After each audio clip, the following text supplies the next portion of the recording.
شايفين الجمال؟ شايفين الحلاوه؟ حاجه كده بجد تحفه جدا. هعمل معاكم فخاره اللحم بالخضار، بجد بجد بتكون حلوه جدا، واللحمه كده بتكون دايبه دوب، وكمان العيش اللي بنعمله ده بيكون حلو جدا وبيتشرب كده من الصوص بتاع اللحمه، وبيديله كده ريحه حلوه جدا وطعم حلو خالص، وكمان العيش بيكون طري زي ما انتم شايفين. تابعوني وان شاء الله باذن الله الفيديو هيعجبكم. لو انتوا جداد على قناتي، انا اسمي امل ودي قناتي امل طه شانل. اتمنى الفيديوهات تكون بتعجبكم، متنسونيش في لايك وشير وسبسكرايب وتفعيل جرس التنبيه عشان يوصلكم كل جديد باذن الله. نقول مع بعض عملنا الفخار دي ازاي.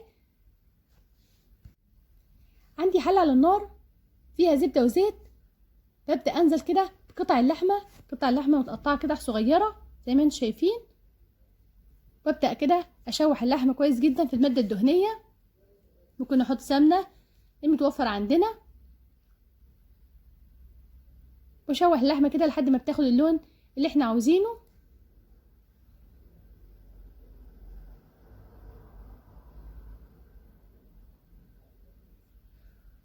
وبعد كده ببدا انزل ببصلايه كبيره متقطعه قطع صغيره، وابدا اشوح كده البصله كويس جدا مع اللحمه.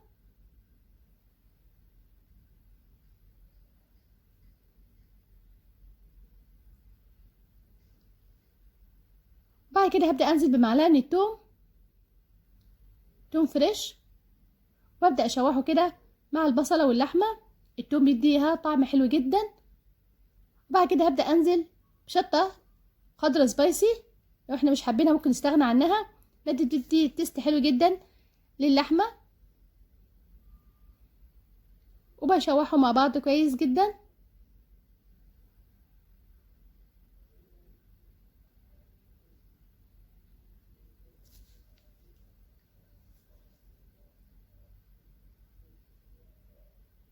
عايزين كده البصله تدبل. بعد كده هبدا انزل بالتوابل، فلفل اسود، كزبره ناشفه، شطه بودره، بابريكا، توم بودره، بصل بودره، وبنزل بيهم كده على اللحمه، وابدا اقلبهم كويس جدا. لو في اي نوع من التوابل مش متوفر ممكن نستغنى عنه، مفيش اي مشكله.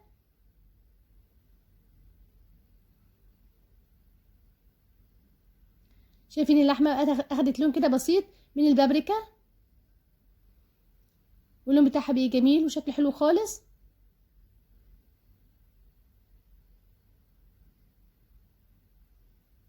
دلوقتي هبدا انزل بعصير الطماطم، حوالي كده نص كيلو من عصير الطماطم، نضربه كويس جدا في الخلاط وبنصفيه. وبنزل كده بحوالي معلقه صغيره من معجون الطماطم عشان تديني لون حلو كده للطماطم. وبنزل بحوالي معلقه صغيره من السكر عشان تعادل حموضه الطماطم.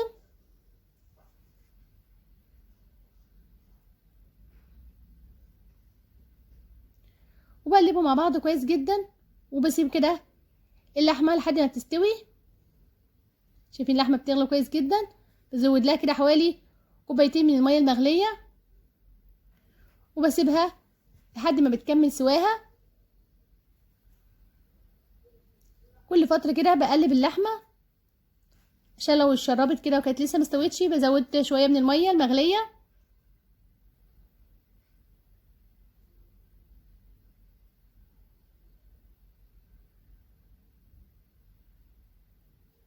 اهم حاجه النار بتكون تحت اللحمه، بتكون النار هاديه ما تكونش النار عاليه، واللحمه بسيبها تستوي براحتها. وكمان ممكن نعملها في حاله بريستو، هي حاله الضغط. هنا اللحمه بتاعتي خلاص بعد ما دخلت في السوا، هوريها لكم بقت زي الزبده. شايفين استوت، وكمان لسه هتكمل سواها مع طاجن الفخار مع الخضار، هتكمل سواها. ونزود كده حوالي كوبايتين من الميه المغليه.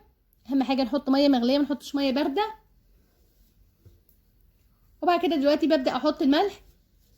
ما بنحطش الملح في اول، يعني اول ما بنعمل اللحمه بنحط كده بعد ما اللحمه بتستوي. وبعد كده ببدا انزل بالخضار، ببدا انزل بالبسله والجزر، وبحط كميه الخضار اللي انا عاوزاها.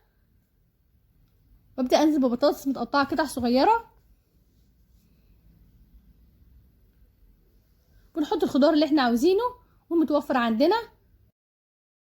وهبدا انزل بكوسه متقطعه قطع صغيره، ولو متوفره عندك فاصوليا ممكن احط فاصوليا خضراء، بس انا مكانتش متوفره عندي، فاكتفيت كده البسله والجزر والبطاطس والكوسه.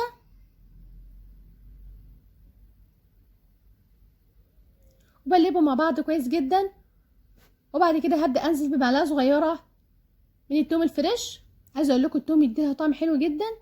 ولو التوم يعني في ناس لو التوم كده مش حابينه او بيتعبهم ممكن يستغنوا عنه او يحطوا كميه قليله جدا، او ممكن يحطوا توم بودره بس بتكونش خالص زي الفريش. بعد كده هبدا انزل بحوالي كوبايه كده من الميه، ميه مغليه، وبسيب الخضار كده يغلي كويس جدا.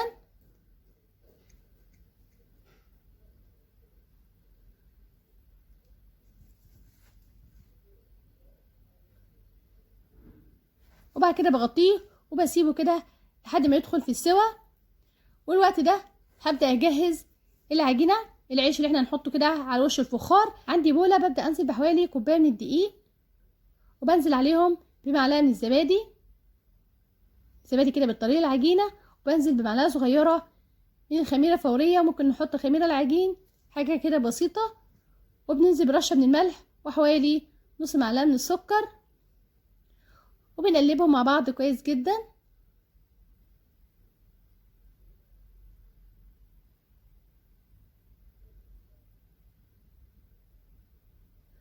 وهبدأ اعجنها كده بميه بتكون فتره،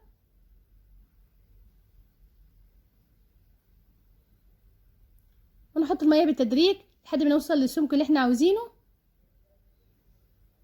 طبعا بنزود كميه الدقيق على حسب عدد طواجن الفخار اللي احنا هنعملها، عشان انا هعمل طاجن 2 طاجن من الفخار، عامله لهم بس كوبايه من الدقيق. دلوقتي هبدأ اعجنها. اهم حاجه نعجنها كويس جدا.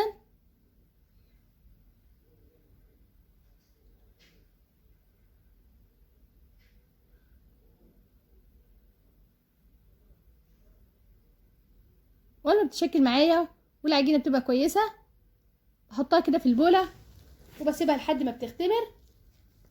في الصيف ما بتاخدش وقت معايا خالص، لكن في الشتاء تاخد حوالي كده ساعه الا ربع. اهم حاجه يكون مكان دافي.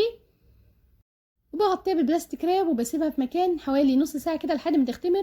في الوقت ده هبدا اجهز طواجن الفخار. عندي طاجنين كده من الفخار صغير، ببدا كده احط لهم حوالي معلقه من الزيت واعملهم كويس جدا بالفرشه. ممكن نستخدم طاجن كبير، ممكن نستخدم طواجن على حسب عدد افراد اسرتنا. انا بحب اعملهم كده في الطواجن الصغيره، بتكون حلوه جدا، كل واحد كده ياخد الطبق بتاعه. خلاص بعد ما انتهنتهم ببدا كده اغرف الخضار بتاعي في الطواجن. يكون حلو كده لما يكون عندنا ضيوف ونقدم لهم كده كل واحد ياخد الفخار، بيكون حلو جدا، بيكون شيك.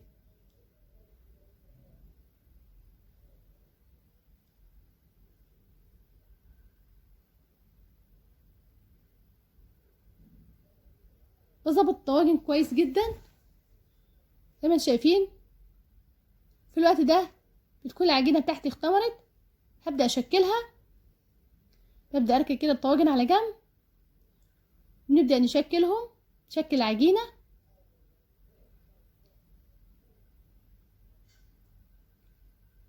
عندي رشه من الدقيق، ببدا احط كده العجينه وابدا افردها بالنشابه.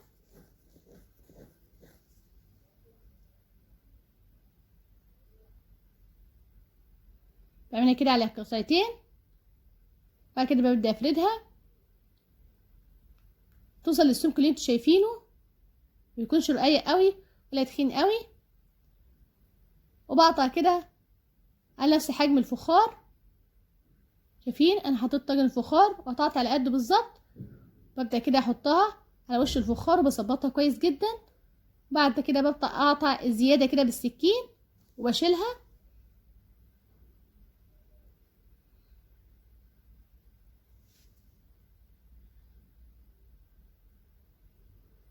وبعمل الطاجن التاني بنفس الطريقه، بفرد العجينه وبقطعها على نفس الحجم بتاع الفخار، وابدا كده احطه على وش الفخار وبظبطه كويس جدا. بقطع كميه زياده. خلاص كده تمام. بيكون عندي حوالي كده معلقتين من اللبن وعليهم حوالي رشه بسيطه كده من النسكافيه او ممكن رشه من السكر. وبعد كده ببدا ادهن وش العجينه، وبعد كده برش عليهم رشه من السمسم. السمسم بيكون ابيض مش متحمص عشان ياخد معايا كده اللون الذهبي في الفرن. ممكن كمان نحط حبه البركه هو الفلفل الاسود، الكمون الاسود.